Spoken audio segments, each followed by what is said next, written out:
Jua kali lilikuwa linawaka juu ya eneo la ujenzi. Wafanyakazi walikuwa wanabeba ndoo za zege huku jasho likiwatiririka mgongoni. Katikati yao alikuwepo mwanaume mmoja aliyevaa nguo chafu za kazi, akibeba zege kama wengine wote.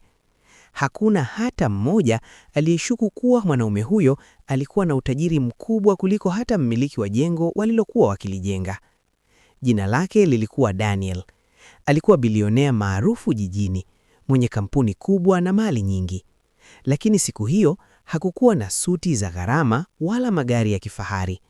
Alivaa nguo za kawaida na kufanya kazi kama mfanyakazi wa kawaida kabisa. Sababu ya kufanya hivyo ilikuwa rahisi lakini nzito moyoni mwake.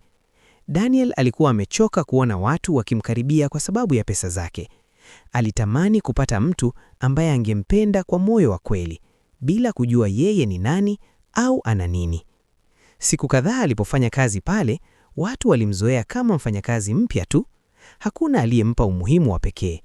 Lakini siku moja, alipokuwa amekaa pembeni akipumzika baada ya kazi nzito, msichana mmoja alipita akiwa amebeba chupa ya maji na chakula kidogo. Msichana huyo aliitwa Amina. Hakuwa tajiri na maisha yake yalikuwa ya kawaida sana.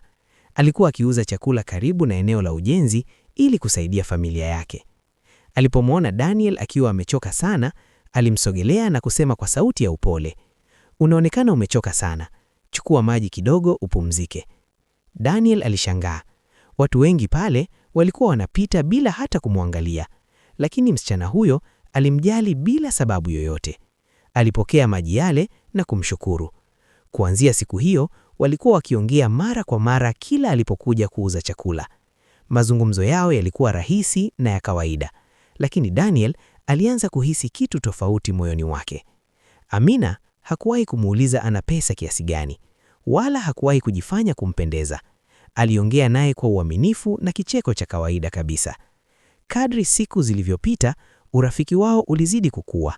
Daniel alianza kumsaidia Amina kubeba vitu vyake wakati mwingine, na Amina alimletea chakula bila kumtoza pesa siku ambazo aliona anaonekana amechoka sana. Daniel alizidi kuvutiwa na moyo wake. Ndani yake alijua kuwa huyu ndiye mtu ambaye alikuwa akimtafuta kwa muda mrefu. Siku moja baada ya kazi kuisha, Daniel alimwambia Amina akutane naye sehemu fulani jijini kesho yake. Amina alishangaa kidogo, lakini alikubali. Kesho yake alipofika mahali pale, Amina alisimama akingoja huku akijiuliza kwa nini Daniel alimuita hapo. Ghafla, gari kubwa la kifahari lilisimama mbele yake. Mlango ulifunguliwa polepole na Daniel akashuka akiwa amevaa suti nadhifu kabisa. Amina alibaki amesimama kimya, macho yake yakiwa yamejaa mshangao. Hakuweza hata kusema neno.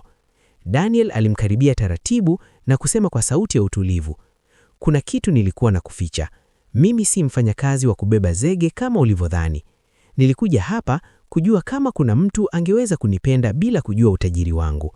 Amina bado alikuwa anajaribu kuelewa kile alichokuwa anakiona.